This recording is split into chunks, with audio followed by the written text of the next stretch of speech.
Good evening, everyone, and welcome to session. तो आज हम इस सेशन में LIC AAO 2023 का जो मेंस का पेपर था उसका क्वांट सेक्शन को सॉल्व करेंगे। और इस सेक्शन के इस वीडियो के थ्रू मैं आपको ये बताना चाहता हूँ जो क्वांट का जो सेक्शन है काफ़ी ज़्यादा डुएबल है, क्योंकि LIC AAO का एग्ज़ाम सुनते ही लोग डर जाते हैं कि कुछ कुछ लोग इस एग्ज़ाम को यूपीएससी ऑफ बैंक एग्ज़ाम बोलेंगे, of bank and insurance exams. But ऐसा कुछ नहीं, नो डाउट इसमें लग रहा होता है कैंडिडेट्स बहुत सीट्स के हिसाब से कैंडिडेट्स काफी ज्यादा है, क्वालिटी कैंडिडेट्स इसमें काफी ज्यादा आपको देखने को मिलते हैं। जस्ट एक तो क्वालिटी कैंडिडेट्स आपको काफी ज्यादा देखने को से ये पेपर आपको थोड़ा राइट सी बात है कि आपको थोड़ा सा इस पेपर में काइंड ऑफ एक फियर रह सकता है, मतलब कितना टफ रहता होगा, तो उसको हटाने के लिए, उस फियर को दूर भगाने के लिए आज हम लोग ये सेशन लेके आए हैं, सो दैट आप क्वांट का पेपर आप ध्यान से देखें। मैं कंप्लीट पेपर आपको आपके लिए सॉल्व करने वाला हूँ, और आप इस कंप्लीट सोल्यूशन को अच्छे से देखिए ताकि आपको एटलीस्ट कॉन्फिडेंस फील आए ये एग्जाम भी हम दे सकते हैं और इस पे भी हमारा अच्छा खासा नंबर एटलीस्ट क्वांट सेक्शन में, काफी डिसाइडिंग सब्जेक्ट है, पे आ सकते। Let's start the session. पहले स्टार्ट करते हैं, let's start the first set of question. तो मैंने सेट ऑफ क्वेश्चंस को डिवाइड कर दिया है। सबसे पहले अप्रोक्सीमेशन आए थे, हम उनको करेंगे। उसके बाद हम लोग एरिथमेटिक क्या आया हुआ है, उसके बाद हम लोग एंड में इस पे 3 DIB है पेपर में, सारे क्वेश्चन करेंगे। आप ध्यान से तो जोश में पेपर को देखना है, और आप ट्राई कीजिए कि जब भी मैं कोई क्वेश्चन दिखा रहा हूँ, जैसे कि आप वीडियो को पॉज करके आप ट्राई कीजिए कि आपसे खुद बन रहा है कि नहीं। अगर नहीं बनता है तो फिर देखिए, फिर सोल्यूशन देखिए, और अगर बन भी जाता है तो भी आप मेरा सोल्यूशन पर देख लीजिए, ठीक है। चलिए स्टार्ट करते हैं। हाँ अभिषेक जी, हाँ हाँ Sukant ji, yes. Good evening Abhishek, Sukant good evening, मेघना yes, Palak good evening, yes good evening everyone. चलो स्टार्ट करते हैं। ये वाला क्वेश्चन देखो, यहाँ पे अप्रोक्सीमेट वैल्यूज निकालने बोला है। 2998 3000 के करीब है, 3000 मान सकते। मैंने इसको, ये एक्चुअली कितना है देखो, यहाँ पे मैं अप्रोक्सीमेशन कैसे लगा रहा हूँ, ये अप्रोक्सीमेटली 2999 है और नीचे 101 है। तो मैं इसको अप्रोक्सीमेटली इसको एक बढ़ा के इसको एक घटा सकता हूँ। मैं इसको 3000 और इसको 100 मान रहा हूँ, ताकि वैल्यू लगभग अप्रोक्सीमेटली सेम आए। तो 3000/100 माइनस 4.99 का 5 इंटू 3, 2.898 को 3 ले लिया, प्लस 7, ठीक है। क्या जाएगा 30, 30 माइनस 5, 30 माइनस 15, 15 प्लस 7, तो जाएगा ये क्वेश्चन रहता है। नेक्स्ट क्वेश्चन ट्राई कीजिए, बहुत इजी क्वेश्चन।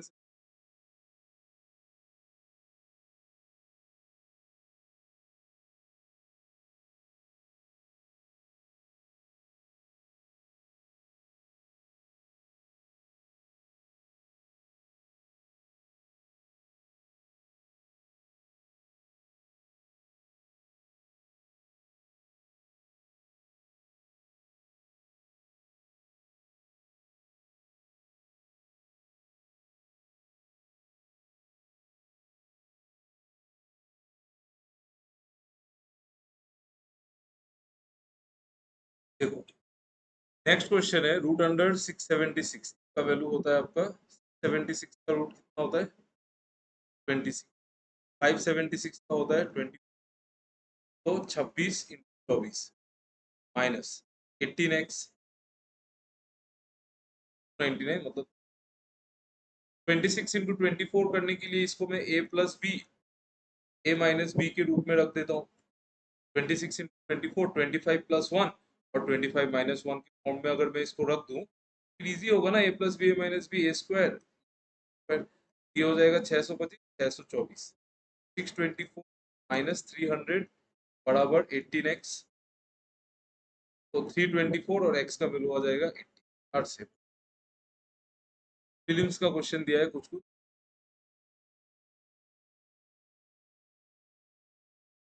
बट इस पेपर में मेरे को एरिथमेटिक ठीक लगा। मैं नहीं बोलूंगा कि बहुत हाई लेवल है, बहुत हाई क्वालिटी है, बट ठीक है, बुरा नहीं है, अच्छा अच्छा अच्छा खासा है, नॉट बैड, ठीक है। ये लास्ट क्वेश्चन देख लो, इसको भी पॉज करके आप सॉल्व कर लो। 60% ऑफ 3049,350 प्लस 80% ऑफ, बहुत आसान, 60% तो 305 10% है तो 6 गुना 5 इंटू 605 10% है तो 8 गुना, 105 का 6 गुना, 1805 का 6 30, 1830 प्लस 600 का 8 4800 40, ये समथिंग 70 आएगा और 60 आंसर है। बेहद आसान क्वेश्चन है। आप नेक्स्ट एरिथमेटिक का सवाल से स्टार्ट करते हैं, ये सवाल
देखो, यहाँ पे कह रहा है the volume of a cube and a cuboid is 4:5 respective, the ratio of the length of the cuboid to the each edge of the cube, length cuboid का ब्रेड्थ होता है और क्यूबॉइड का एक हाइट होता है। तो ratio of the length of the cuboid to each edge of the, मतलब अगर लेंथ 2 है तो एक एज होगा 1, 1, and the ratio of the breadth of the cuboid to edge each edge is 1/2। तो इसका मतलब यहाँ पे बोल रहे ratio of the breadth of the cube और edge of the cube is 1/2। तो यहाँ पे क्यूब क्यूब का जो एज है उसको 1:2 बोल रहा है ना, मैं इस 1 को पहले 2 बना देता हूँ, इसको अगर मैं 2 बनाऊंगा तो ये 4 बन जाएगा, 4 बन जाएगा, रेशियो बैलेंस कर रहा हूँ कुछ नहीं।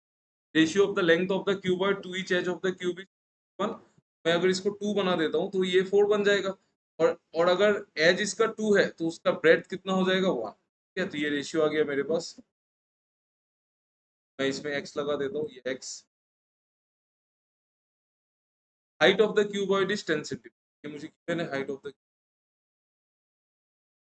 Then find the difference between total surface area of both, total surface area का डिफरेंस बता। तो आपको ऑलरेडी वॉल्यूम का रेशियो गिवन है, ठीक है। तो क्यूब का वॉल्यूम होता है ए क्यूब, क्यूब का वॉल्यूम होता है साइड का क्यूब, तो एज है 2x, तो 2x का क्यूब हो जाएगा 8x cube divided by cuboid का हो जाता है LBH, LBH होता है volume, length breadth height, 4x² into 10 equal to 4/, तो सॉल्व करेंगे तो x² और ये कैंसिल हो जाएगा, 4 से ये कट जाएगा 2 बार, ये कट जाएगा 2 बार, और ये हो जाएगा 5 से 2, x का वैल्यू आ जाएगा यहाँ से, x का वैल्यू जैसे ही 4 आ गया मैं x को पुट कर दूं यहाँ पे, ये आ गया 16, ये आ गया 10, और ये आ गया 4, ये आ गया 8, क्या खत्म, सारा मेजरमेंट आपके पास। बहुत आसान है यार, रेशियो की मेजरमेंट निकालना है बस। हाँ सुकांत, ये क्वेश्चन सच में आया है, ठीक है। चलो ठीक, फिर आपको कह रहा है कि आप डिफरेंस बताइए टोटल सरफेस एरिया दोनों दोनों फिगर का। तो क्यूबॉइड का जो टोटल सरफेस एरिया होता है वो होता है 2 times LB plus BH plus 8 लिख देते हैं।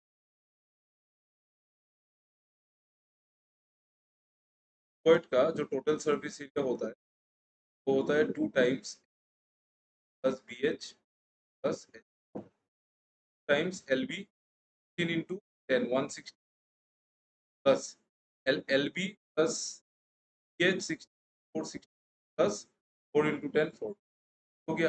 अगर मैं इसको कैलकुलेट करूंगा तो 160 और 40 200 इंटू 260, दैट इज क्यूब का टोटल सरफेस एरिया का फॉर्मूला होता है, क्यूब का टोटल सरफेस एरिया का फॉर्मूला होता है 6 टाइम्स एच स्क्वायर, तो इंटू जाएगा 24। तो मेरा आंसर है 528 माइनस 3, मैं 16 करूंगा तो 116 और 140। क्या आसान सवाल भी नहीं था। आप इसका आप उसको रिवाइंड कर लीजिए, बेहद आसान सवाल है। एज सच इस सवाल में कुछ भी नहीं था। तो friends, let's see the next question का सवाल क्या है।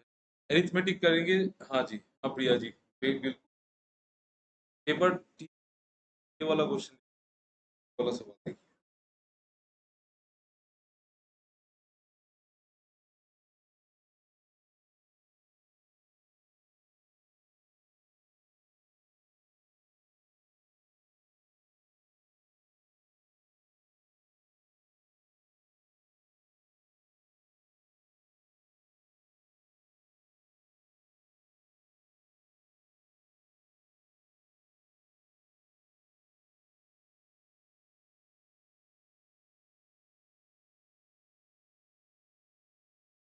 चलिए ये सवाल सॉल्व करते हैं। देखो क्या क्या कह रहा है। एक बोट है, उसने एक पॉइंट ए से स्टार्ट किया है।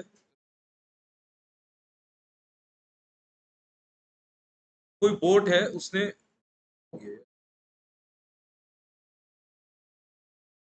कोई बोट है, उसने पॉइंट ए से स्टार्ट किया होगा। बोट का स्पीड गिवन है 50 kill water, speed of stream भी गिवन है, ठीक है।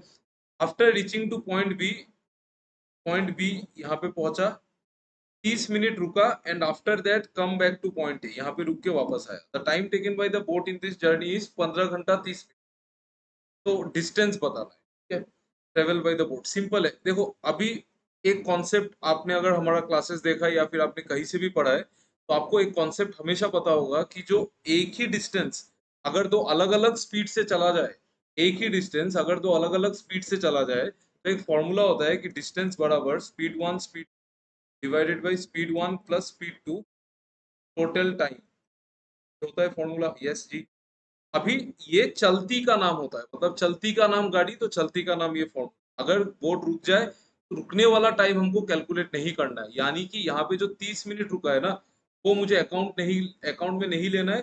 तो टोटल टाइम 15 घंटा 30 मिनट है, उसमें वो 30 मिनट रुका था, तो जो बोट है उसने 15 घंटा चला हुआ है। अभी इस पे दो अलग अलग स्पीड होगा। अभी सपोज ये डाउन स्ट्रीम है, तो रिटर्न में आने का हो जाएगा अपस्ट्रीम। ये तो सिंपल बात है। तो डाउनस्ट्रीम में जो स्पीड होगा, डाउनस्ट्रीम का जो स्पीड होगा, बोट प्लस वाटर हो जाएगा 60, और बोट और अपस्ट्रीम में जो स्पीड हो जाएगा, स्ट्रीम में हो जाएगा बोट माइनस वाटर 4, ठीक है। फॉर्मूले में डाल दो इक्वल टू स्पीड का प्रोडक्ट डिवाइडेड बाई स्पीड का सम 100, टाइम का सम। टाइम कितना है 50। 30 मिनट को नहीं लेना है क्योंकि वो रुका था। चलती का नाम में फॉर्मूला चाहिए। मैं इसको काट देता हूँ, कटेगा, ये काट देता हूँ। इंटू 4 इंटू 50 होता है 3। ये सच कुछ भी, ठीक है। चलो अब ट्राई।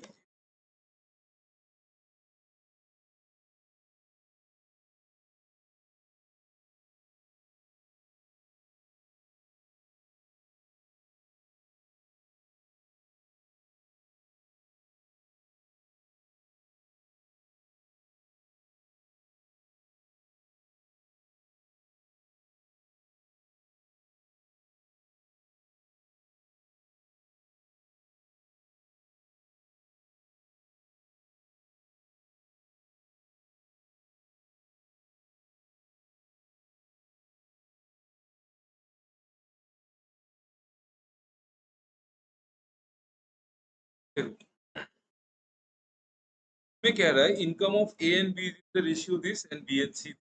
तो ए एंड बी पहले ही मैं इसको मर्ज कर लेता हूँ। 7 8 है, तो ये बी वाला भी 8 होना चाहिए।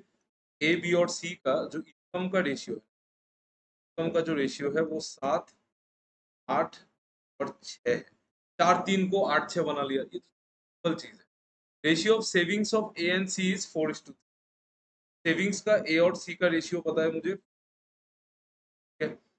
And the difference between the saving of B and C together to the saving of A, difference between the saving of B and C together to the saving of A is 32,000. ये मुझे saving का difference given. Find the salary of B if it is given their expenditure is पे equal. आपको एक चीज पता होगा कि अगर इनकम और सेविंग के केस में, मैं इसको प्योरली रेशियो से बनाने वाला हूँ. आप एक्स वाई लेके भी बना सकते हैं, आपका मर्जी है. मैं रेशियो से बनाऊंगा. रेशियो से बनाने से क्या हो जाएगा इसमें, अगर मैं बोलूं इसमें अगर एक्सपेंडिचर तीनों का इक्वल है, एक्सपेंडिचर अगर इक्वल है, इसका मतलब इनकम और सेविंग का जो मतलब सॉरी इनकम का जो गैप होना चाहिए और सेविंग का जो गैप होना चाहिए वो बराबर होना चाहिए. बात समझ में आ रहा है. अगर ऐसा है, अगर इनका एक्सपेंडिचर इक्वल है, ये रूल होता है कि एक्सपेंडिचर मान लो दो दो लोगों का लेते हैं, मैं ए और सी का लेता हूँ क्योंकि दोनों अवेलेबल है. ए और सी के केस में अगर एक्सपेंडिचर बराबर है तो एक्सपेंडिचर ऑफ ए बराबर एक्सपेंडिचर ऑफ, एक्सपेंडिचर क्या होता है, income minus saving equal to income minus saving.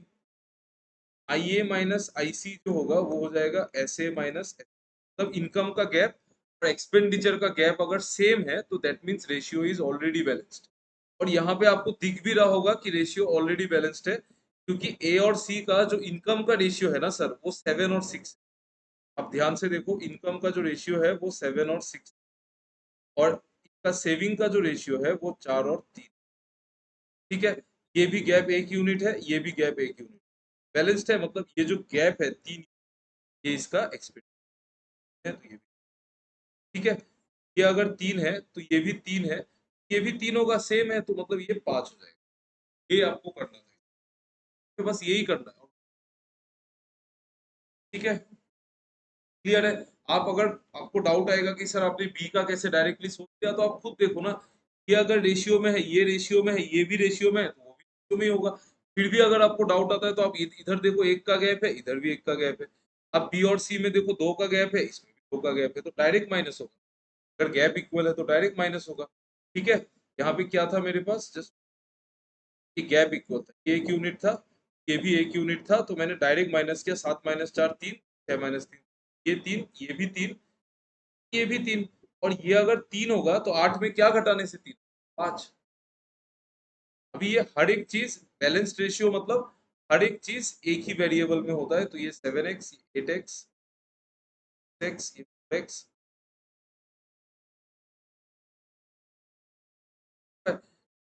आपको बोला है कि बी और सी और ए का जो गैप है सेविंग का बी प्लस सी कितना है, 8x. बी प्लस सी कितना है, 8x. 8x माइनस ए कितना है, ए है 4x. ए है 4x बराबर कितना, 30. यानी कि 4x 32. मुझे निकालना क्या है, मुझे निकालना है salary of B. Salary of B कितना है, 8x. 8x ही पूछा था, ठीक. तो 4x अगर 32,000 है तो 8x हो जाएगा आपका. बस खत्म, नहीं था. ठीक है, बट ये क्वेश्चन मैं ऐसा बोल सकता हूँ थोड़ा ठीक लेवल का. तो अगर आप इसको ट्रेडिशनल वे में बनाओगे तो फिर आपको ऐसा लगेगा कि ये तो कोई नॉर्मल क्वेश्चन. बट अगर आप रेशियो से जो मजा लेके हम बनाते हैं वैसे अगर आप बनाओ तो आपको बहुत इजी लगेगा क्वेश्चन. ठीक है,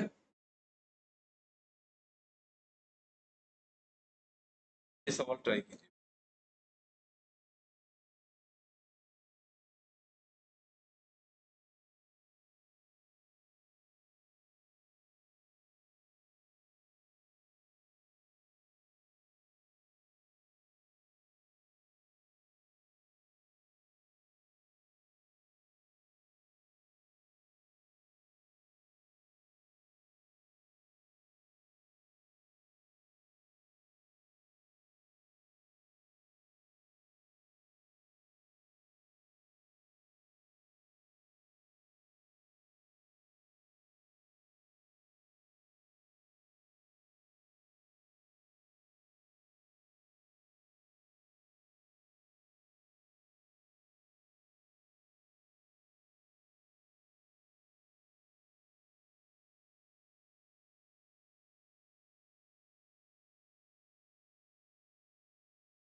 ये देखो, ये वाला सवाल आपको कह रहा है कि the ratio of average of two series, average का रेशियो है ऑफ 5 नंबर सी, एवरेज का रेशियो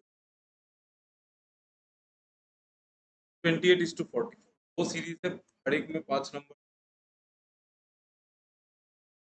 एवरेज का रेशियो है all 5 terms of the former series, मतलब सीरीज 1, फॉर्मर सीरीज जो है वो कंसेक्यूटिव मल्टीपल्स ऑफ 7 है। अगर ये कंसेक्यूटिव मल्टीपल्स ऑफ 7 है दैट मीन्स ये एक एरिथमेटिक प्रोग्रेशन है। कंसेक्यूटिव मल्टीपल्स ऑफ 7 अगर होगा तो वो एक एरिथमेटिक प्रोग्रेशन ही होगा, और एपी का जो एवरेज होगा ना वो हमेशा मिडिल टर्म ही होगा। मतलब मिडिल टर्म का रेशियो 28 और 44 गिवन है, ये रेशियो गिवन है।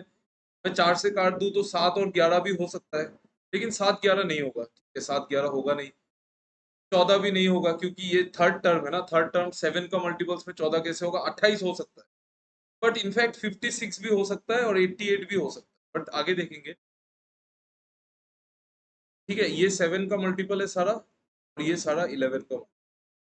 If the sum of the first of their first term is 36, तो 88 तो नहीं, ये तो 56 तो नहीं होगा, पता है, क्योंकि ये अगर 56 होगा ना तो ये 88 हो जाएगा, तो ये हो जाएगा 77, ये हो जाएगा 60, बट सम 36 बोल रहा है तो ये 66 कैसे होगा, not possible.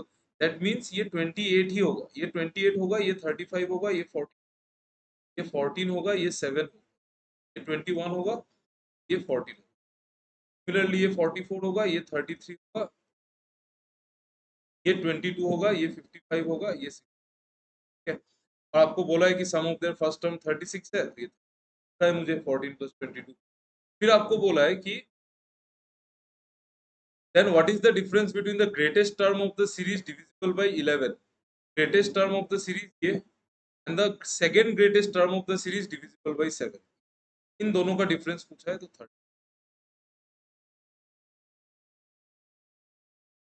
Simple as that. Concept अगर क्लियर है तो आपको एक्स वाई लेने का कोई जरूरत नहीं, एक्स वाई लेके करते हैं, बट तो अगर पता है कॉन्सेप्ट एवरेज कैसे, एवरेज होंगे तो जाता है। चलो अगला सवाल, सवाल को पढ़िए प्लीज डू इट, सवाल है राइट सो।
इसमें कह रहा है दो क्वांटिटी, क्वांटिटी कंपैरिजन का नॉर्मल सवाल है, ठीक, देखते हैं क्या बोला। X and Y started a partnership business by investing in the ratio 5:6, X और वाई का इन्वेस्टमेंट 5, और that joined them after 4 months with an amount equal to third of Y, ठीक, तो 2/3 ऑफ वाई मतलब वाई का 6 है तो उसका 2/3 4 हो जाएगा, जबकि जेड ने 4 महीने बाद ज्वाइन किया है, मतलब 8 महीने के लिए इन्वेस्ट करेगा at the end of the year बोला है, ठीक है। What was their total profit at the end of the year if Z got 28,000 as share, बहुत आसान सा। आपको पता है कि जेड जो है वो 4 महीने बाद ज्वाइन किया है तो उसने 8 महीने के लिए इन्वेस्ट किया होगा, मैं यहाँ 8 करूँ, यहाँ 12 करूँ, यहाँ 12 करूँ, ठीक है, 8 12 12 करने से भी आएगा, बट अगर मैं टाइम का रेशियो को पहले ही ले लूँ तो मेरे लिए और आसान है कि मैं 2 3 3 कर दूं, बट ठीक है, बात नहीं, यहाँ का रेशियो लिख दो आप, ये हो गया प्रॉफिट का रेशियो। अब 4 से काट दो 3 बार, 4 से काट दो 3 बार, 4 को काट, ये आ जाएगा 15, आ जाएगा 18, कटेगा नहीं। ये प्रॉफिट शेयरिंग रेशियो आ गया, इन्वेस्टमेंट इनटू टाइम प्रॉफिट होता है, ये प्रॉफिट रेशियो आ गया। सेट का पता है, मतलब 8 यूनिट का टोटल कितना है इधर, 33, 41 यूनिट। तो अभी आपको टोटल प्रॉफिट बताना है, टोटल प्रॉफिट बताना है, तो 8 यूनिट का वैल्यू मुझे पता है 28,000। एक यूनिट हो जाएगा आपका 28 इंटू, तो मैं कैलकुलेशन खुद कर रहा हूँ कि मैंने क्या किया, 28,000 को 28 इंटू 1000 इमेजिन कर लिया था, और मैंने इसको पहले ही काट दिया था 125। 28 इंटू एक यूनिट, 41 यूनिट्स, 41 इंटू 28,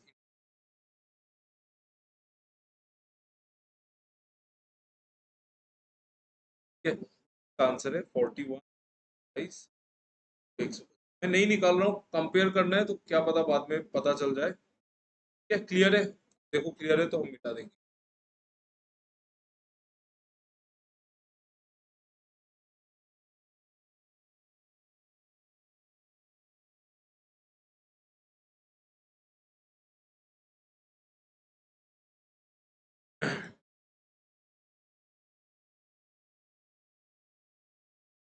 अब मिटा देते हैं।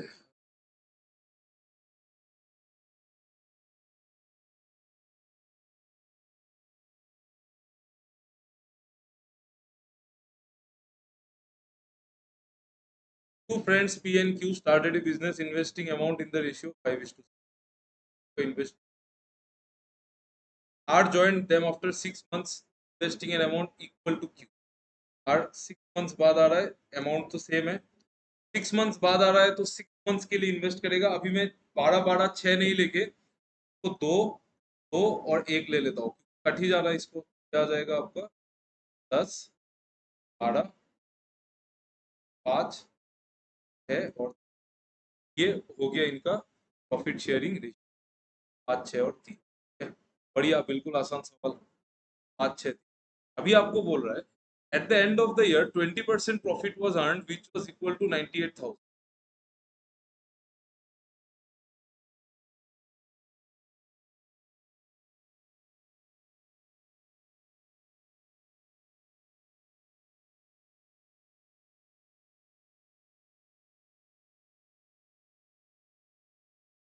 क्वेश्चन करें, 1 मिनट।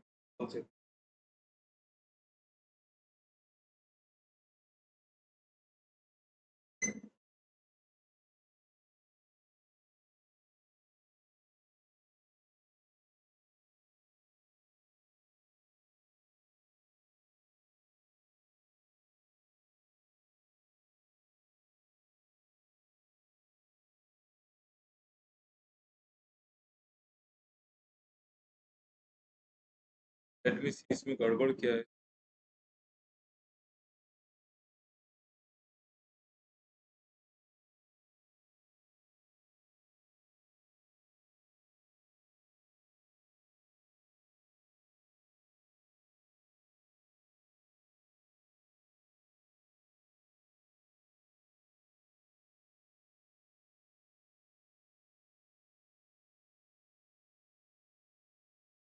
कोई बात नहीं,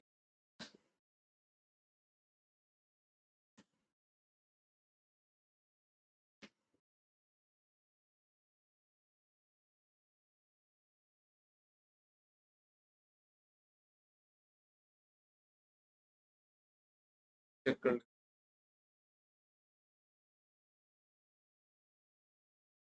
ओके, ओके, ये सवाल ऐसा नहीं है, इस सवाल में बोला है कि find 20% of profit if total profit given है, ये सवाल है। ठीक है, ये सवाल है, at the year total profit given है, 20% निकालना है, तो 98 का 9800 का 20% कितना जाएगा, ये ऐसे ही गिवन है इन्फॉर्मेशन। 20% ऑफ 98,000 हो जाएगा 9800 का डबल, 98 का डबल 190, तो 19,006। बट ये तो देख के लग रहा है कि ये काफी ज्यादा नंबर होगा, क्योंकि देखो 41 इंटू 100 ही तो 4100 होता है। तो मैं उसको 28 गुना करूंगा तो 28 का 400 गुना ही आपका 56। एक बार चेक कर लेते हैं, एक बार चेक कर लेते हैं।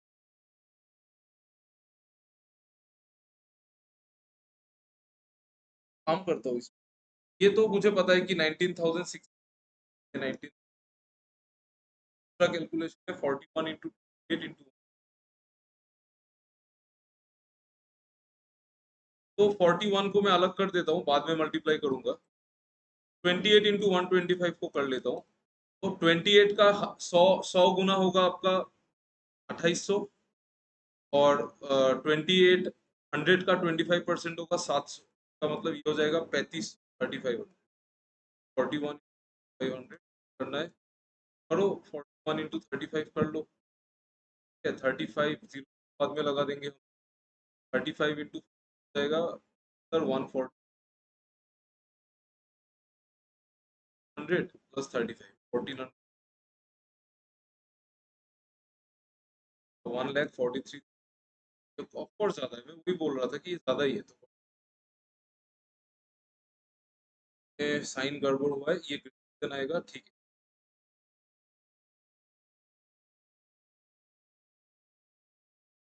ये सवाल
देखो,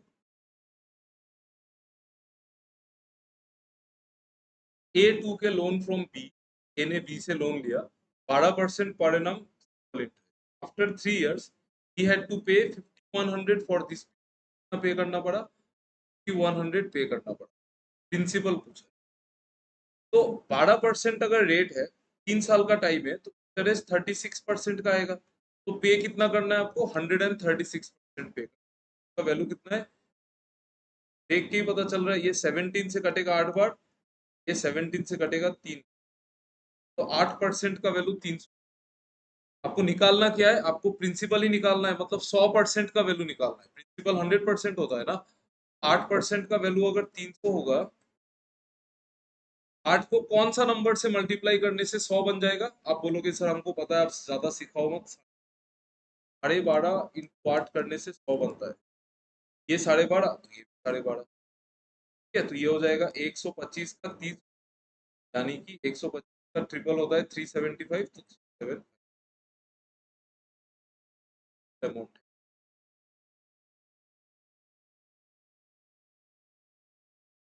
किया मैंने 136% का 500 किया, तो 8% 300 आया, फिर मैंने 12.5 से मल्टीप्लाई करके डायरेक्ट निकाल लिया कि 350 प्रिंसिपल है, ठीक है। कोई पूछा, ठीक है, क्लियर है, ठीक है। अगर आपको कोई कोई डाउट करता है, तो आप 136% ऑफ प्रिंसिपल निकाल लो, इक्वल टू 5100, फिर 8% ऑफ प्रिंसिपल, फिर 1% ऑफ प्रिंसिपल, फिर 100, एक ही बात है, कैसे भी, ठीक है। 3750 इसका आंसर आता है। चलिए आगे बढ़ते हैं।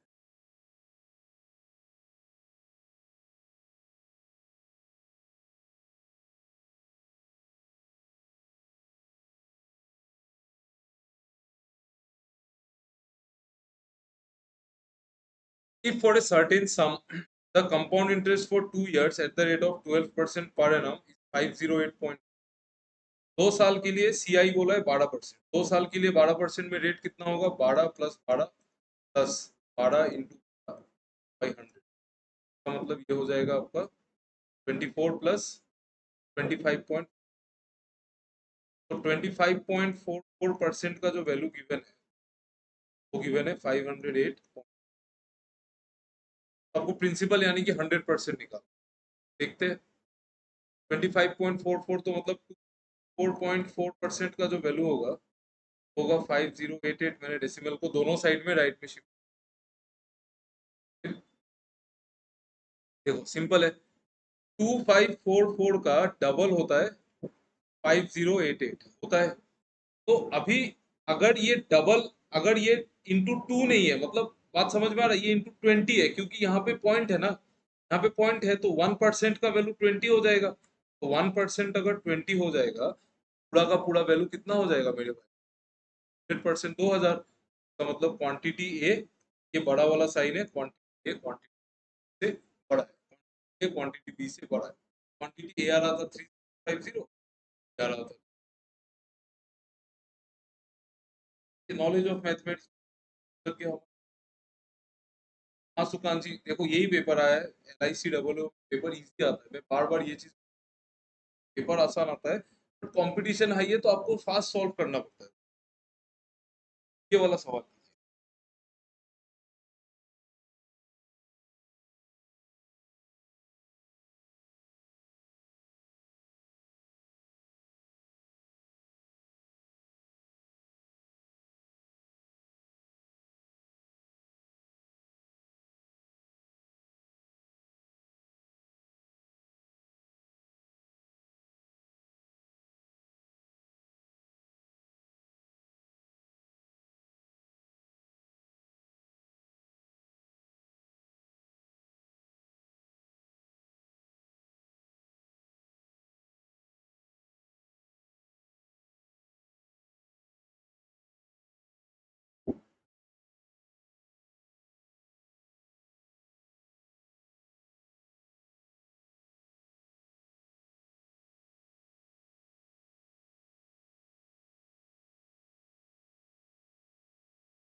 P can complete a work in 30 days when working.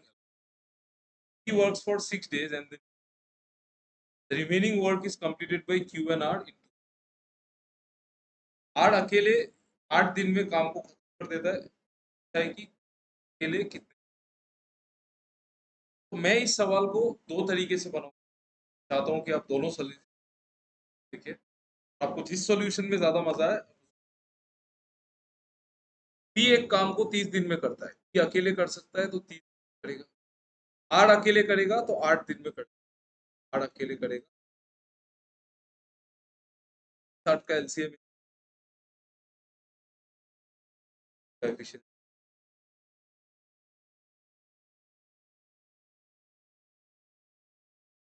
फिर बोला है कि पी इस पे 6 दिन काम कर रहा है, पी का एफिशिएंसी 4 है, 6 दिन में कितना कर लेगा? 4 6 24, 24 काम इस पे पी ने किया है। The remaining work is completed by Q and R in 12 दिन में। अभी देखो, क्यू 12 दिन काम करता है, आर 12 दिन। क्यू और आर अगर एक साथ 12 दिन कर रहे हैं, मतलब क्यू भी 12 दिन कर रहा है, आर भी 12 दिन कर रहा है, तो आर का एफिशिएंसी 15 है, 15 का एफिशिएंसी से 12 दिन में कितना मिलेगा?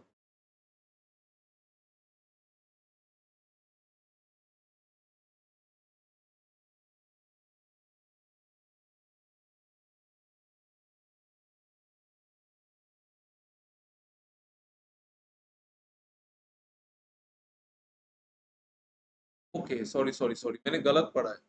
आर जो है अकेले आधा काम को 8 दिन में करता है, तो पूरा काम को वो 16 दिन में करेगा, 16 डेज में करेगा। पूरा काम को 16 डेज में करेगा ना, आधा काम ही 8 दिन में कर रहा है। 30 और 16 का एलसीएम कितना हो जाता है? 240। 40, 30 इंटू 8 हो जाता है 60। 15 हो जाएगा, ये हो जाएगा पी का एफिशिएंसी,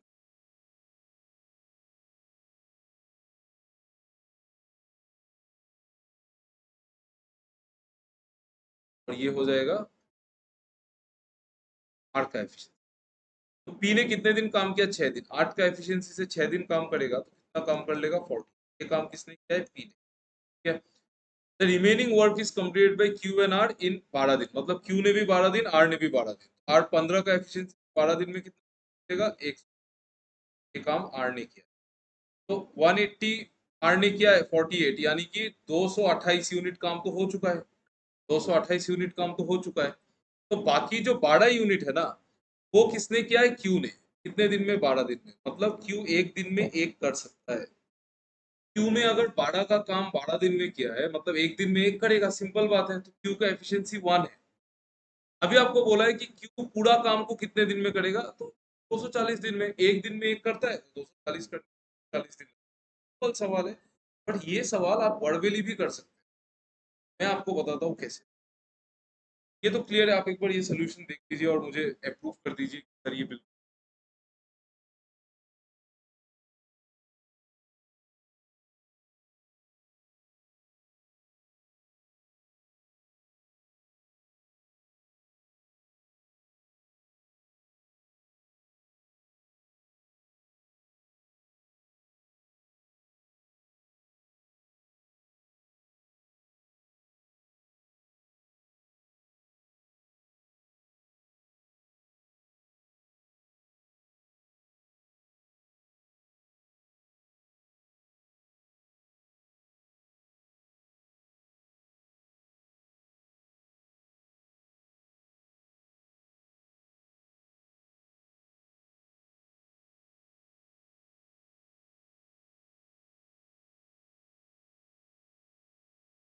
ठीक है।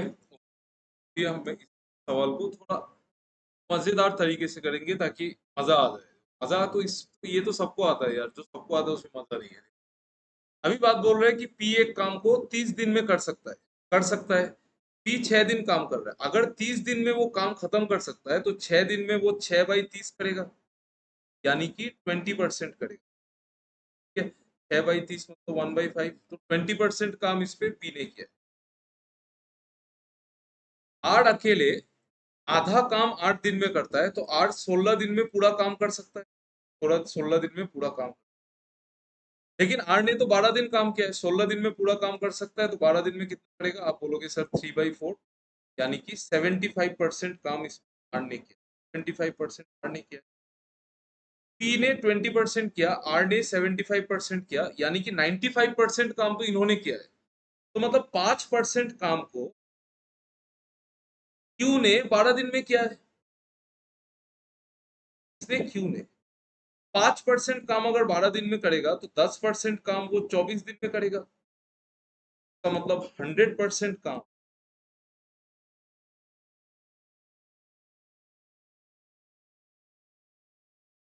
नहीं करना।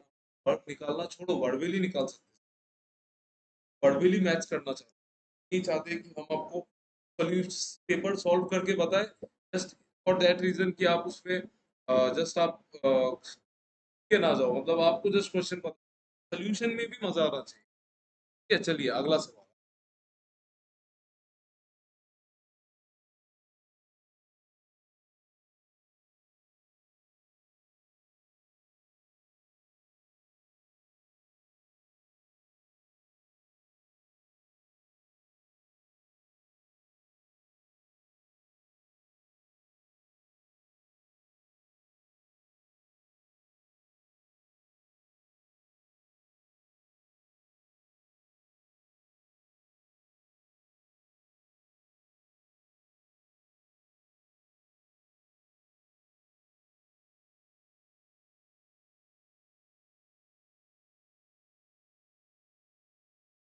ठीक है। Radhika has some money and she invested the money teams A and B in the ratio for 2 years.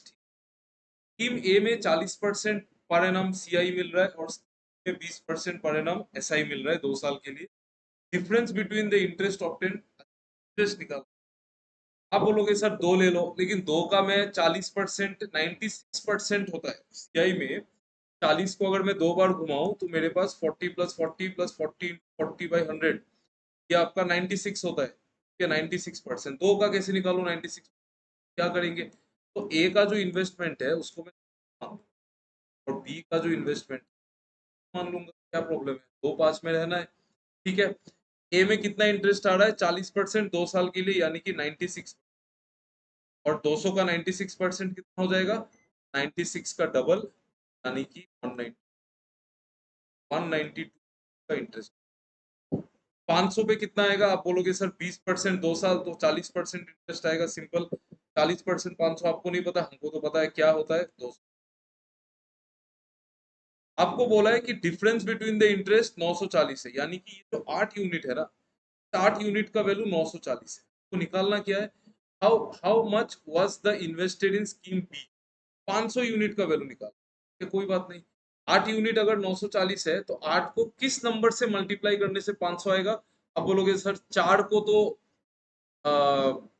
125 से मल्टीप्लाई करने से आ जाता है 500, यानी कि 8 को 67.5 से अगर मैं मल्टीप्लाई करूं, सॉरी सॉरी सॉरी, 4 को 125 से होता है, तो 8 को मुझे मल्टीप्लाई करना पड़ेगा 62.5 से, तब मेरे पास 500 आएगा। यानी कि 500 यूनिट का जो वैल्यू है वो होगा 940.5। आंसर 940 इंटू 62.5, मैं डेसिमल को जीरो से हटा देता हूँ। 625 इंटू 94 आपका आंसर है। 625 इंटू 94 कैरी आउट कैसे करेंगे? ये 25 का स्क्वायर होता है, ठीक है। 94 इंटू 25 इंटू 25 कैरी आउट कर लेता हूँ मैं। 94 इंटू 25 हो जाएगा 9400 का डिवाइडेड बाई 4, मतलब 4700, मतलब 2350, 2350 25, ये आपका आंसर है। इसमें सॉल्व करने का जरूरत नहीं है, सी मार सकते हैं, यूनिट डिजिट से मार सकते हैं, क्योंकि आपको पता है 4 5 20, और ये मतलब मतलब 4 5 20 नहीं, यहाँ पे आप देखो ना 2350 इंटू 25। अभी ये कैलकुलेशन जब कैरी आउट हो जाएगा 2350 25, तो जीरो को अगर मैं अलग कर दूं, जीरो तो बाद में लगा सकता हूँ, मतलब बेसिकली 235 इंटू 25 ही करना है, फिर बाद में जीरो लगाना है। तो अभी 5 5 25 होता है ना, तो लास्ट में 50 आना चाहिए ना। ऑप्शन में एक ही ऑप्शन था जिसमें लास्ट में 5, ठीक है।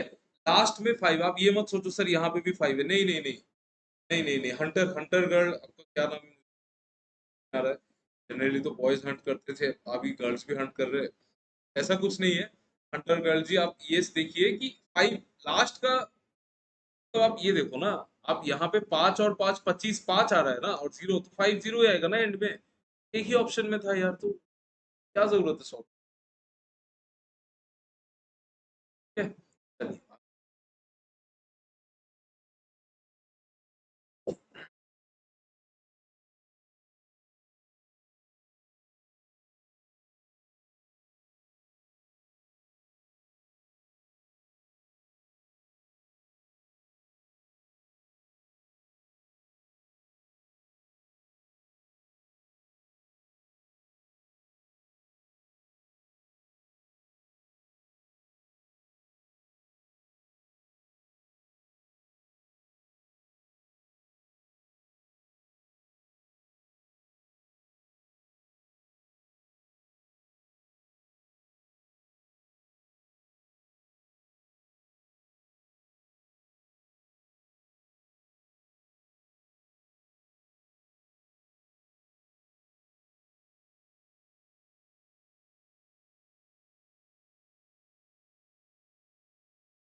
Manohar purchases two different pairs of bangles. The mark price on both the bangles is the same, and he sells the first pair at 20% discount and another at 18%.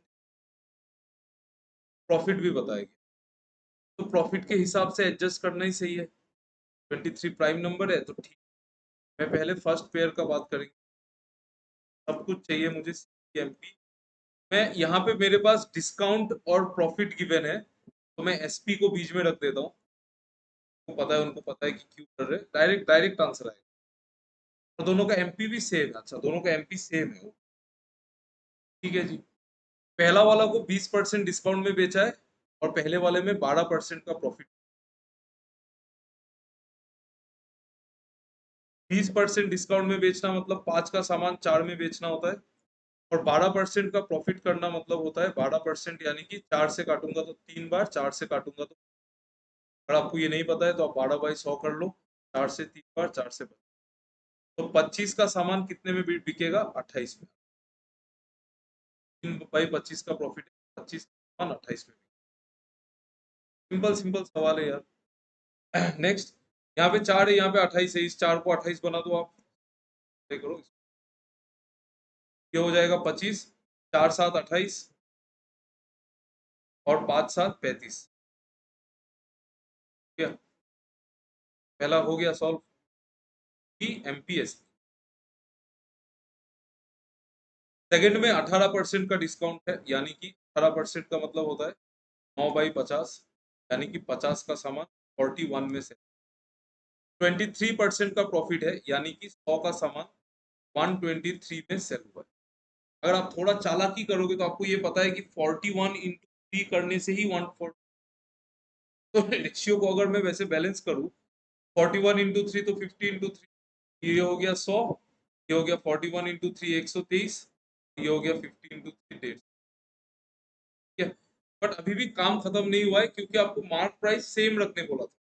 Mark price आपको same रखना है, ठीक है, तब जाके वो balance होगा, नहीं तो बैलेंस नहीं होगा। बैलेंस करने का एंगल ये है कि दोनों का मार्क प्राइस सेम है। ठीक है, सेम बना देंगे। 35 और 150 सेम बनाना बहुत बड़ा बात थोड़ी है।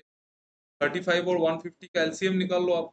5 से काट दो 7 बार, आप 5 से काट दो 3 बार, तो 150 इंटू 7 का LCM 157, मतलब 35 इंटू 30, 35 इंटू 30 LCM, और 150 इंटू 7, तो यहाँ पे इंटू 7, यहाँ पे इंटू 7, यहाँ पे इंटू 7, 35 इंटू 30, यहाँ पे इंटू 30। हो गया। नंबर्स नहीं लिख रहा हूँ क्योंकि मैंने क्वेश्चन देख लिया है कि कॉस्ट प्राइस का डिफरेंस 60 गिवन है आपको, तो क्या जरूरत है नंबर्स लिखने का। तो कॉस्ट प्राइस का डिफरेंस 60 अगर गिवन है, average cost price of the bangles बता। कॉस्ट प्राइस का डिफरेंस ये कितना हो गया? 750, और ये हो गया आपका 700, तब 50 यूनिट। तो 50 यूनिट का वैल्यू कितना गिवन है? मुझे 60। ठीक है, और मुझे बताना है एवरेज, बताना है मुझे एवरेज बताना है 750 और 700 का, दोनों का एवरेज बताना कौन सा डिफिकल्ट टास्क है। 725 इनका एवरेज है, 725। 50 यूनिट का वैल्यू अगर 60 है, 25 यूनिट का वैल्यू हो जाएगा आपका 30। ये 725 यूनिट का वैल्यू बता रहा है। 725/25 कितना होता है? अगर मैं वर्बली कैलकुलेट करूं तो 4 7 28 29, मतलब 29, तो ये हो जाएगा आपका 725 यूनिट्स, और इसका वैल्यू हो जाएगा 8। Correct answer. ये ठीक, तो ठीक है यार। हम लोग अपने मेंस के क्लास में हम ये क्वेश्चन से काफी डिफिकल्ट क्वेश्चन डेली सॉल्व करते हैं, तो हमारे स्टूडेंट्स के लिए, या फिर मतलब जो जो तो अच्छे से प्रिपेयर कर रहे हैं ऐसा, उनके लिए ये सब सवाल कुछ भी नहीं है। आप खुद देख लो यार, देखो thing is there in this, ये सवाल देखो।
Sachin invested in at Y% per annum at SI for 4 years, and Scheme Q 12% per annum at CI for the amount invested in both the schemes are in the ratio पता है मुझे, and the total interest from both the schemes 27.9% the total amount.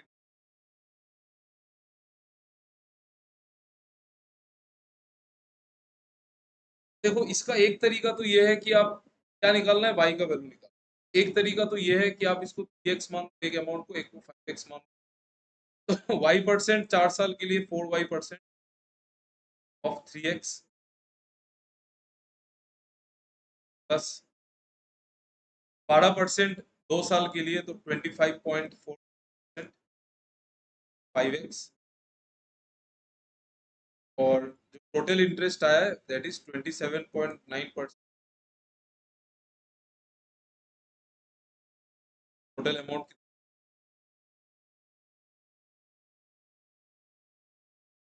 8x, x cancel कर दूंगा तो y आ जाएगा। ये तो चलो नॉर्मल जिंदगी ऐसे भी कर सकते हैं, ये इजी है क्योंकि ये देखो ये 12 को भी काट दो आप, मतलब नहीं है।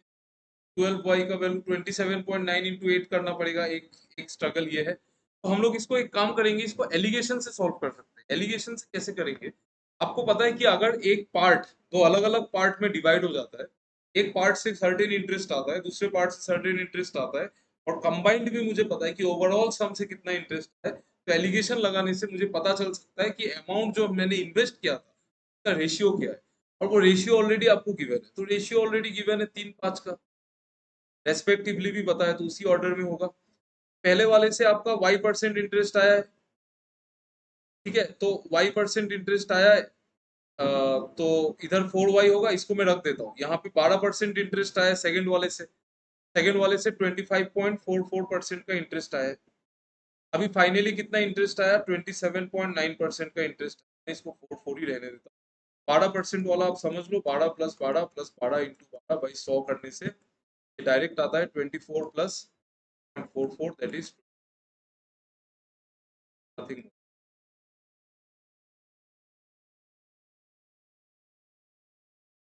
अगर मैं इसमें एलिगेशन लगाऊं तो इससे ये नंबर माइनस होगा, इससे ये नंबर माइनस होकर 27.9 से माइनस करूंगा तो कितना हो जाएगा, 0.46 आएगा। पॉइंट, यानी कि 3 यूनिट का वैल्यू है 0.4। एक यूनिट का वैल्यू कितना हो जाएगा, अब 3 से काट दो इसको, 3 8 = 24 और 3 2 मतलब 3 8 = 24 और 3 2 6, तो 0.82 आ रहा है, ठीक है। एक यूनिट का वैल्यू 0.8, तो 5 यूनिट का वैल्यू कितना होगा, 82 × 5 410 होता है, 4.1 हो जाएगा, यानी कि यहाँ पे आ जाएगा 4.1, ठीक है। 27.9 से 4.1 ज्यादा, यानी कि 27.9 + 0.1 28 32, यानी कि यहाँ पे 32% आना चाहिए था। तो यहाँ पे क्या आता है, एक्चुअली आइडियली क्या आता, 4 साल के लिए y% मतलब 4y%। 4y का जो वैल्यू आ रहा है मेरे पास, 4y का जो वैल्यू आ रहा है एलिगेशन से पता चल रहा है कि ये 32 है, दैट मीन्स ये एक अच्छा क्वेश्चन। चलो एलिगेशन से अगर आप ये बना रहे हैं तो ये एक बढ़िया क्वेश्चन है। बाकी एज सच एरिथमेटिक में एज सच कुछ क्वेश्चंस आया नहीं है पेपर में, पर ठीक है। नेक्स्ट नेक्स्ट सवाल को।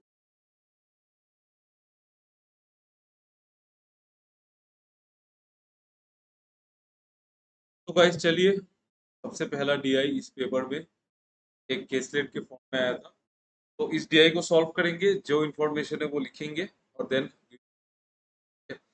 so I request everyone to please read the DI, take 1 minute time and please what is written here.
तो सवाल पढ़ ही लिया होगा। Read the following passage and answer the question. In a hospital, there are 1500 doctors. The hospital has total 7 departments. मैं लिख लेता हूँ ortho, neuro, cardio,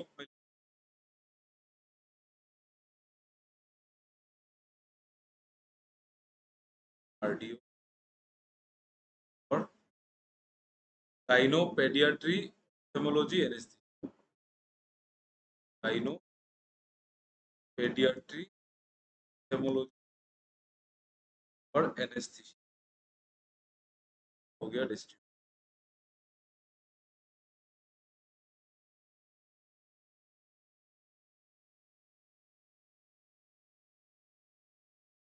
फिर कह रहा है paediat number of females in departments of orthopedics, neurology, cardiology, gynecology, pediatrics. 5%, 5%, 15%, 50%, 10% of total number of doctors in hospital. Order देख लेते हैं क्या है। ऑप्थो, न्यूरो, कार्डियो, गाइनो, पेडियाट्री। ऑप्थेमोलॉजी का नहीं बोला है, ऑप्थेमोलॉजी का नहीं बोला है। 5% ऑफ टोटल, टोटल 15% है, 1500 है, ये लाएगा, ये लाएगा, टोटल 1500 है। फीमेल का डिस्ट्रीब्यूशन गिवन है, इसी ऑर्डर में है तो 5 5 10 15 10। तो 150 का 10% 150 होता है, 5% 75, 5% 5%, 10% 15%। अभी 5% 75 है, 10% इतना है, 15% इतना होगा। ठीक है, उसके बाद फिर 10%। ठीक है, चलिए आगे क्या बोला है। 25 females work in ophthalmology and in department of anaesthesia has no female. Ophthalmology में 25 फीमेल्स है और एनेस्थीसिया में कोई। फीमेल टोटल कितना हो गया, 150, 300, 250, 550 और 150, 700, टोटल 700। यानी कि मेल 800 होना। आगे पढ़ते हैं। Number of males in department of feed order देख लो, ortho, neuro, cardio, gynaecology, paediatrics, ophthalmology. 5 15 5 10 10, 5 of total number of doctor. 5 15 5 10 10, 5%, 15%, 5%, 10%, 10, 5 15 5 10 10, 5 15 5 10 10 और लास्ट में 5। तो यहाँ पे ये तो गिवन है, तो रिमेनिंग इन्फॉर्मेशन तो ऐड करने से आ जाएगा यार। क्या है, ये दोनों का 300, ये दोनों का 150, 450 और इधर 300, तब 750, 750 800 था तो ये हो जाएगा 50। ऐड करके जस्ट निकाल लिया कि किस हम क्वेश्चन भी नहीं है, नॉर्मल इंफॉर्मेशन वाला दिया ही है ये वाला क्वेश्चन।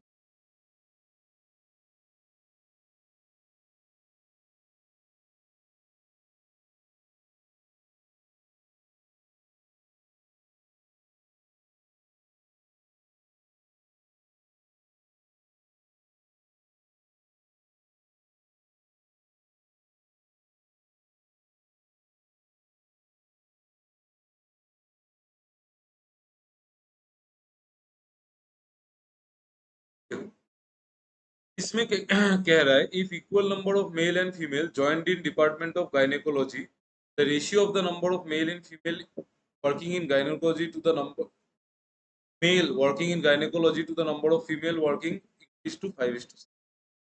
बताना है कि टोटल कितने डॉक्टर्स ने ज्वाइन किया। आपको बोला है कि equal number of male and female ने ज्वाइन किया है। गायनेकोलॉजी में पहले क्या था, गायनेकोलॉजी में टोटल 150 225। गायनेकोलॉजी में मेल थे 150, फीमेल थे 225।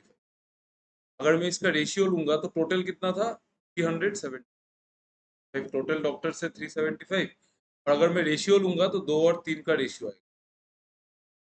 फिर आपको बोला है कि कुछ कुछ equal number of male and female, मतलब जितना मेल आया उतना ही फीमेल आया।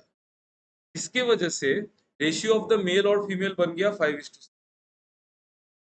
आई होप आपको विजिबल है मैंने क्या लिखा है। 375 डॉक्टर्स थे इन द रेशियो 2:3। मैं इसको थोड़ा सा ऊपर लिख देता हूँ।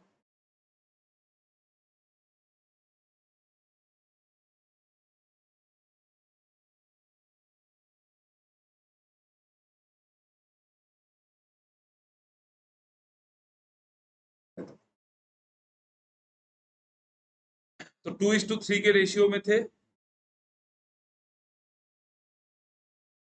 ठीक है, 150 और 225, 150 और 225, ठीक है।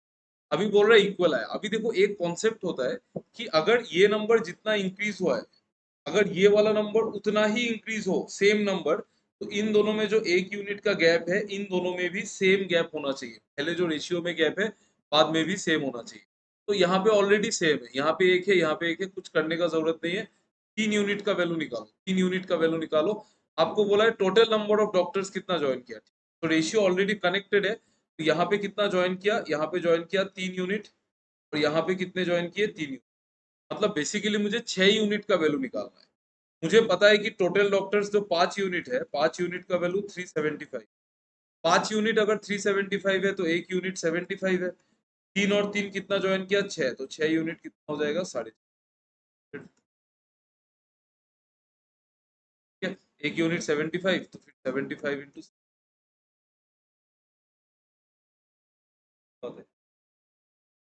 है ना। ओके,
पेडियाट्रिक्स और गायनेकोलॉजी को देखना है। पेडियाट्रिक्स मेल और फीमेल, पहले मैं डेटा यहाँ पे उतार लेता हूँ।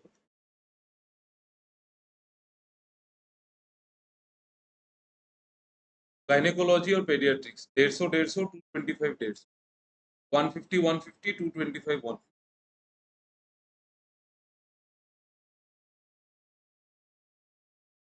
150, सही है ना।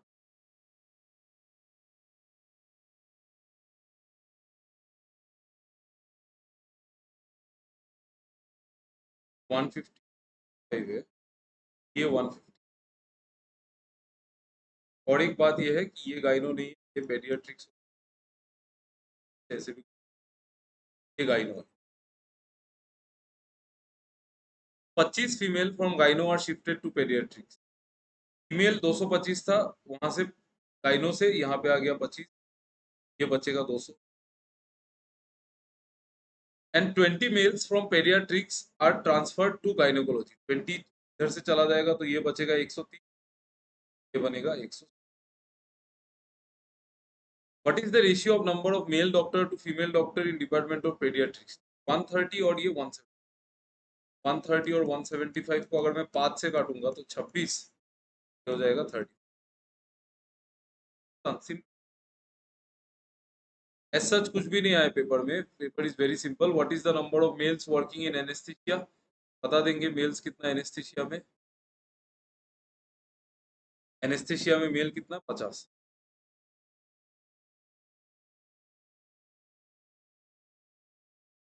में मेल, तब और कुछ भी नहीं है इसमें।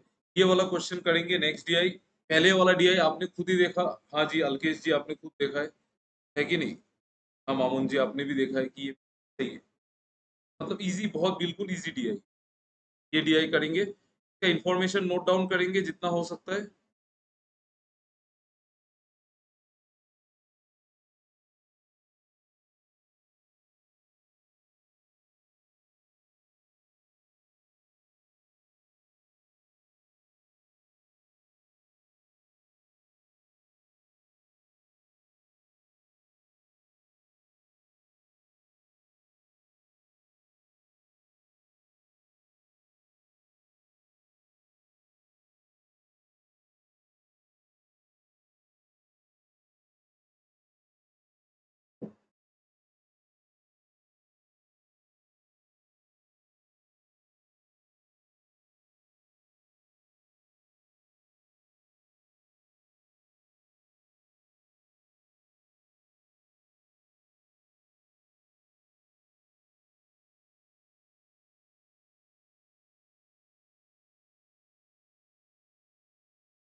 देखो DI को पढ़ लो, रीड द फॉलोइंग, ठीक है।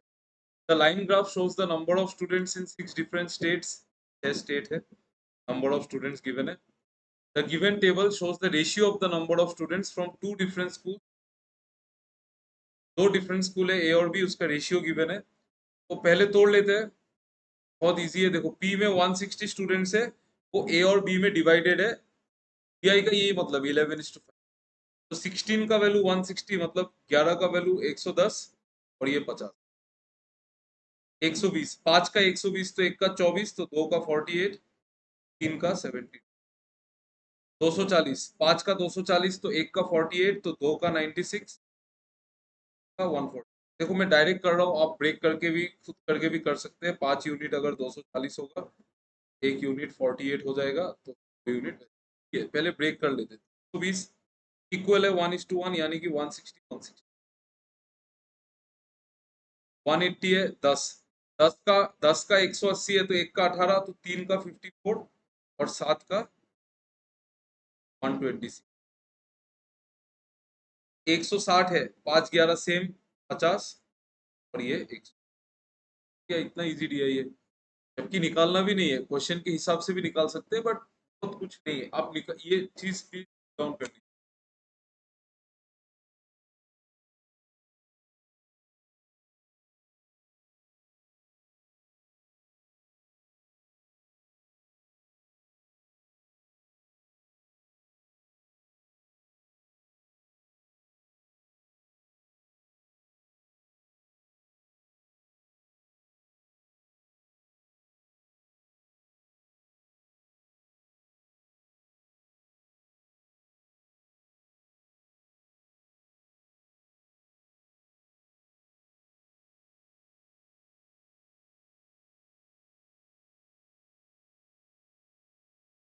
क्वेश्चंस पे चलते हैं, यही में तो कुछ है नहीं। Find the ratio of the number of find the ratio of total number of student A and B in all six states together। A का सारा ऐड करो, B का सारा ऐड करके रेशियो निकाल लेंगे क्या। A का ऐड कर रहा हूं मैं इधर से, A एंड B का, तो 110 बन रहा है, कुछ ये हो रहा है, तो 96 और 54 मिलके 150, 150 और 50 200, 360, 360 और 470 और 518, 518 आ रहा है आपका ए में, 518 आ रहा है ए में। अब आप डायरेक्ट आप खुद भी ऐड कर सकते हैं, 518 आ रहा है ए में। 259 तो हर ऑप्शन में है, ठीक, पता नहीं चलेगा। बी में देख लेते हैं, बी में कितना है दोनों में, 60, 210, 320, 320, ये 144 और 126, 170, 320 और 270, 590, 72, 660 बन रही। दो से अगर मैं काट दूं,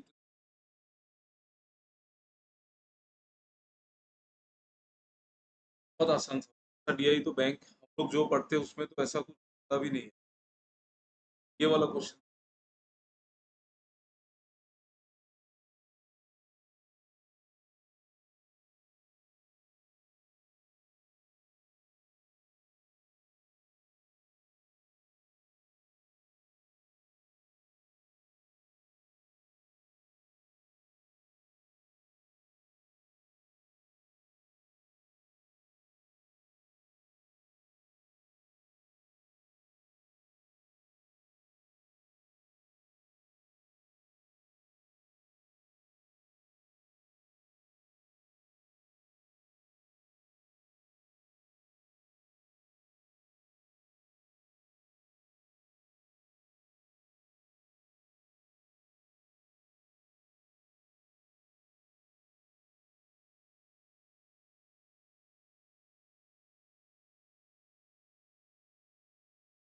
number of students in school A from state S कितना है, ए में, एस स्टेट में, ए में कितना है, एस में, ए में 160,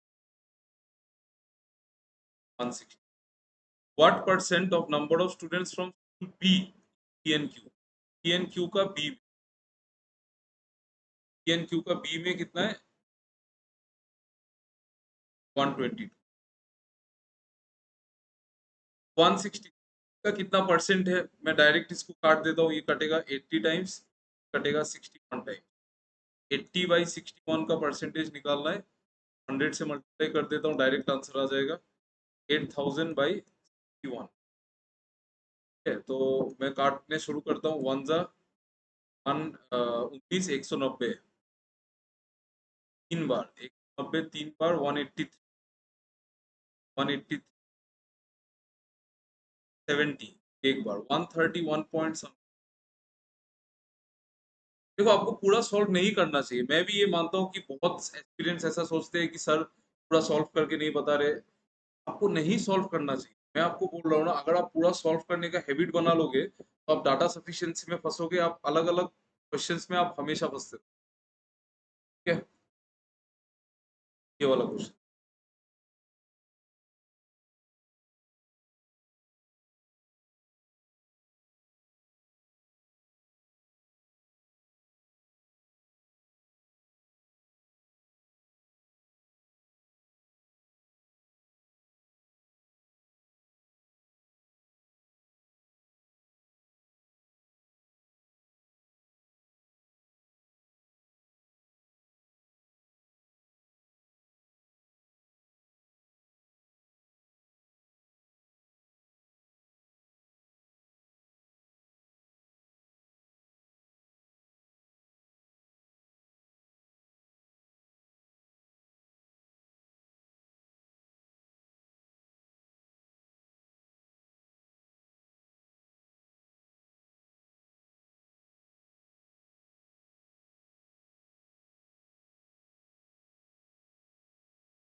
if the ratio of male and female students in C में मेल और फीमेल में फिर तो आर में आर में स्टूडेंट्स कितने स्टेट आर में स्टेट आर को अगर हम देखें तो बी में स्टूडेंट्स 144 को फिर तोड़ा है मेल और फीमेल 44 7 और 5 के रेशियो में तोड़ेंगे मेल और फीमेल में 12 का 144 तो एक का 12 तो 7 का 84 then the female students in school B from state R what percent of total students from state R total students from state R दो स्कूल था ए और स्टेट आर में टोटल स्टूडेंट स्टेट आर में इधर लिखा था ना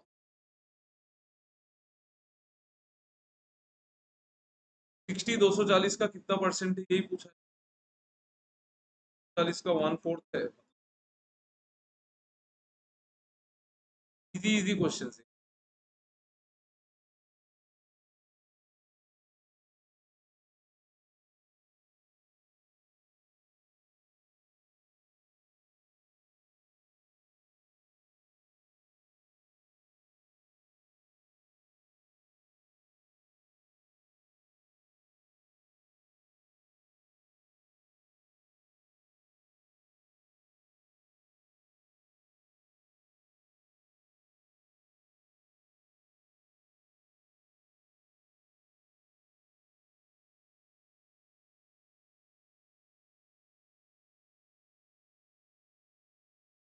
total number of students in school A from all the six together what percent of total number of students from all the six states together ए में कितने students हमने अभी निकाला था ए में कितने निकाला था ए में कितने स्टूडेंट ए में 518 है और 518 और 6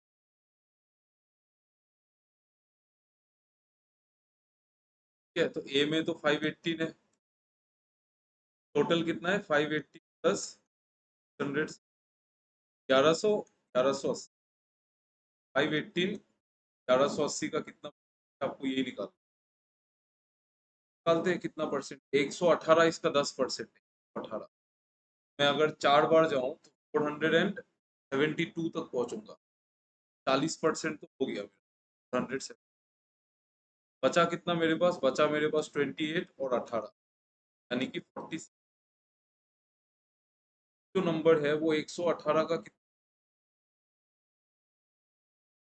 डायरेक्टली तो मैं नहीं बोल सकता, बट देखो ठीक, डायरेक्टली नहीं बोल सकते तो 40 बचा मेरे पास, 472 चला गया और 8 और 18 46, 46 अभी 118 का 11.8 इसका 1% है, 46 का लगभग 4% होगा। नन ऑफ दीज, देखो कैलकुलेट करने का जरूरत भी नहीं है हमको, अंदाजे से भी बता सकते हैं नन ऑफ दीज ही होगा ना, कि लगभग 11.8 अगर इसका 1% है तो 40 लगभग 4% ही होगा, लगभग बोल सकते हैं ना, 44% तो ऑप्शन में,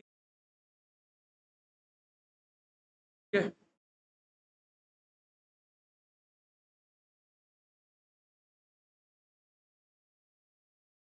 चलिए, एक लास्ट डीआई सेट बचा है, इस डीआई सेट को देखिए और यहाँ पे सवाल, पहले डीआई सेट को,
देखो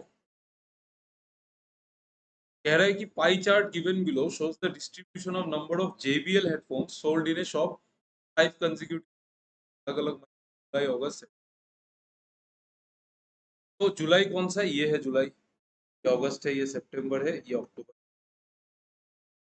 टीआई को डिकोड कर लेते हैं पहले, आपको क्या क्या इन्फॉर्मेशन गिवन है पहले, ठीक है। पहले देखो ये दो वैल्यू परसेंटेज में 90 डिग्री गिवन है, तो 90 डिग्री अगर आपको पता हो तो ये 25% है, क्योंकि 90 डिग्री टोटल जो सर्कल है, टोटल सर्कल टोटल जो सर्कल है, सॉरी, टोटल जो सर्कल है वो 360 डिग्री का होता है, और 360 में जो 90 डिग्री है वो 1/4 होता है, 1/4 का मतलब ही 25%, 90 डिग्री के जगह में 25,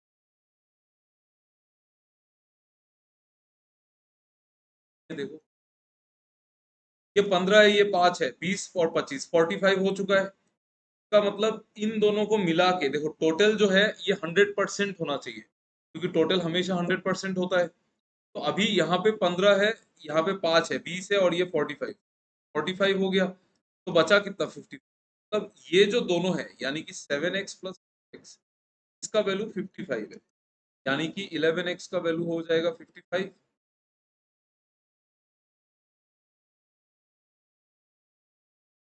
आदत खराब है, स्टेट नहीं लिखी, 7x प्लस x हो जाएगा 11x 55, यानी कि x इक्वल 7x हो जाएगा 35 और 4x हो जाएगा, पूरा डीआई खुल गया। ये डीआई आ रहा है, ये आजकल प्रिंट में आता है ऐसा DI. Headphone sold by the shop in September is 7000, मतलब 35% का जो वैल्यू है, 35% का जो वैल्यू है वो 7000 है। अभी यहाँ पे 1% नहीं निकालेंगे, 1% आपको दिमाग लगा के सॉल्व करना है जल्दी जल्दी। 35% अगर 7000 है तो ये 20 टाइम्स हो रहा है क्या, 200 टाइम्स हो रहा है, क्योंकि 35 इंटू 200 करने से ही 7000 आता है, इसका मतलब हमेशा 200 टाइम्स होगा। 35% अगर 7000 होगा, 20% हो जाएगा 4000, हो जाएगा 25% हो जाएगा 5000, में 200 टाइम्स कर दे रहा हूँ, 5% हो जाएगा 1000, और 15% हो जाएगा 3। डेटा क्लियर है, बिल्कुल 1% नहीं निकालेंगे, स्लो करता है प्रोसेस, स्पीड कमा देगा आपका मैथ, ठीक है। डायरेक्टली करने को ट्राई करो, आता है आंसर। डीआई देख लो एक बार, इस डीआई को एक बार आप अपने में लिख लीजिए।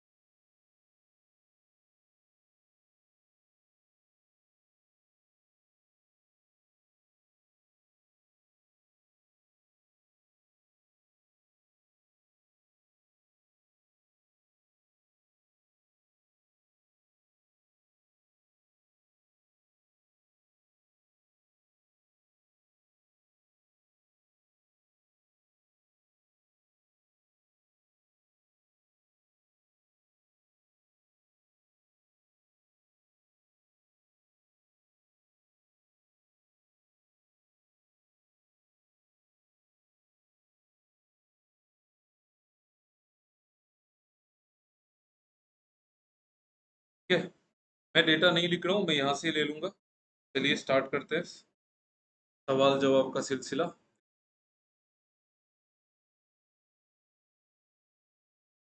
ये सवाल है,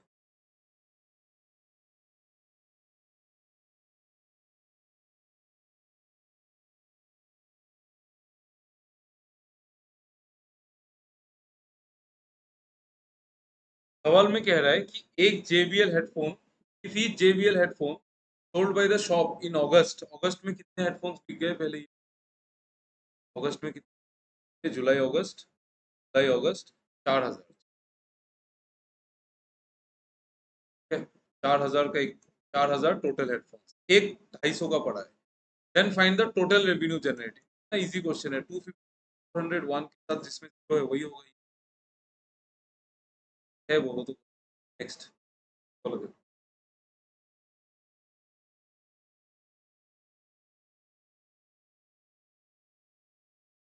JBL के अगस्त में अभी हमने देखा 4,000 हेडफोन, देता हूँ।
आपको कह रहा है कि बोट का जो हेडफोन बिका है अगस्त में, वो 20% ज्यादा है JBL हेडफोन से। तो 5 और 6 का, JBL अगर 5 है, बोट हो जाएगा 6।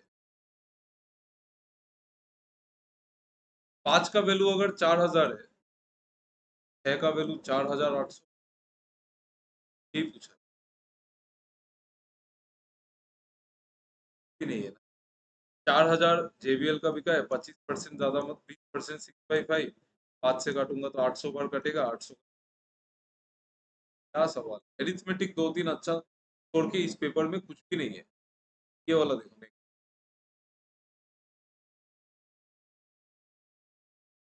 मे भी लास्ट क्वेश्चन है हमारा, ये लास्ट क्वेश्चन है, सवाल को आराम से।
60% of the total JBL headphones sold in November and October was wireless type.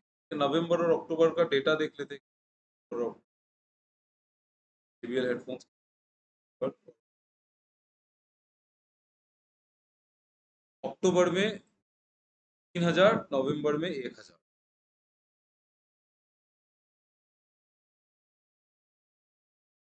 अक्टूबर में 3000, नवंबर में। तो 60% वायरलेस है। Then find the number of wireless type sold by the. ठीक है, 4000 है, इसका 60% निकाल लो, 3/5। बहुत आसान है ना, 400 इंटू 6। ठीक है, तो देखो मैं यही बोल रहा था पेपर के स्टार्टिंग में भी कि ये पेपर बहुत ज्यादा ही डुएबल आया है, बहुत ही ज्यादा डुएबल। अगर आप देखेंगे तो हमको 1.5 घंटा भी नहीं लगा है पूरा पेपर निकाल देने में, जबकि कोई क्वेश्चन था ही नहीं जिसमें हमको सोचना भी पड़े। कि हमने जस्ट सवाल को प्रिपेयर किया और डायरेक्ट यहाँ पे आपके सामने किया है, कोई विदाउट एनी प्रिपरेशन, नथिंग। तो एज सच था नहीं सवाल में प्रिपेयर करने वाला भी। All the best to all the candidates जो LICAA का एग्जाम दे रहे। आई होप आप बहुत ही प्यार से प्रीलिम्स निकल जाए और आप मेंस पहुंचे और आप मेंस को क्या है। पार्ट का पेपर मैंने आपको दिखा दिया, बाकी अगर आपको पेपर्स है चाहिए तो आप ऑनलाइन चैनल्स में देख सकते हैं। All the best, thank you.